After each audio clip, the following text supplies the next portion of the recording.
Hey, this is Leslie from Comfortable Shoes Studio. Welcome to Art Journaling number 12, Trimming a Pocket Notebook to Fit. So recently I was gifted this little leather pocket notebook wallet cover thing, and it is just a smidge smaller, or I should say that the notebooks to fit it are just a smidge smaller than a regular field notes.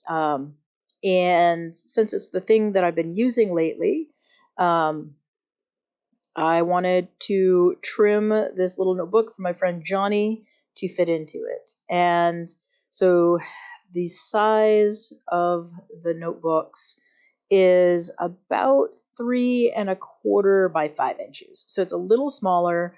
And there's just something about this size that I'm really digging lately. So I'm using a little depth ruler, depth gauge to measure things out, and then I use a corner of the depth gauge to press a little indent into the cardstock. And then it's pretty simple process of just slicing off the edges. And I had to reshoot with a different book because I hit pause because I was talking to my partner, and then I apparently hit record twice, so it turned it off. So I'm doing a different notebook into the exact same size. Same process. I'm just measuring it.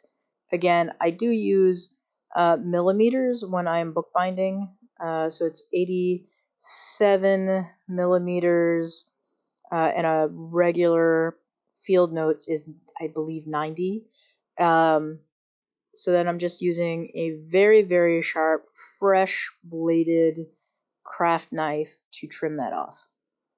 So I don't know about any of you, but during the pandemic, I didn't have much use for my pocket notebooks. I, was at home, working from home 4 out of 5 days for almost a whole year, and I just didn't need a pocket notebook.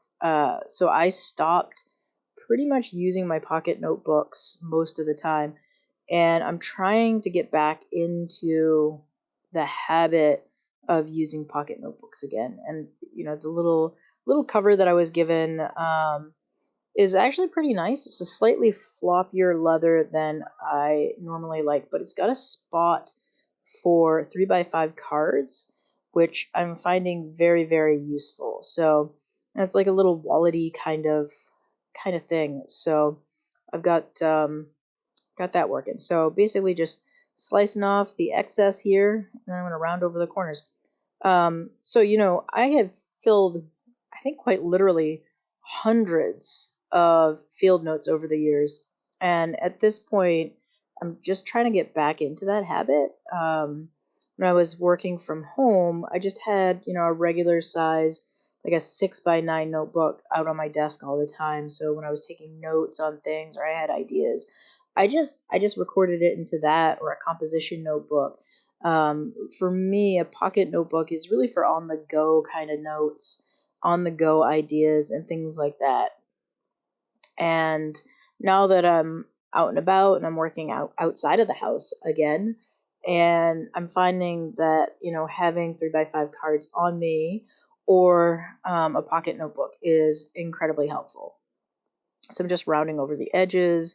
I wish I'd found my other punch.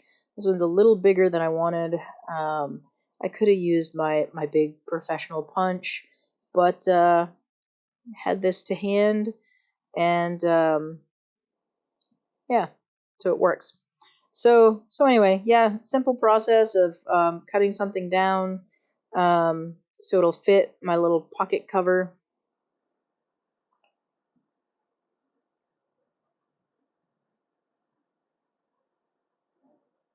I did the same thing with the notebook that Johnny sent me, um, which is actually really, really nice if you're looking for pocket notebooks or a hardcover notebook or something handmade. Johnny's making some killer stuff. Head over to Pencilution or Pencil Revolution on, I think he's on Instagram. Well, I know he's on Instagram, but also pencilrevolution.com. So yeah, you can get his stuff. All right. So anyway, thanks for watching, and leave a comment or a like if you feel so inclined. Subscribe, hit that notification bell, and thank you for supporting me and watching and all of that fun stuff. Bye, y'all.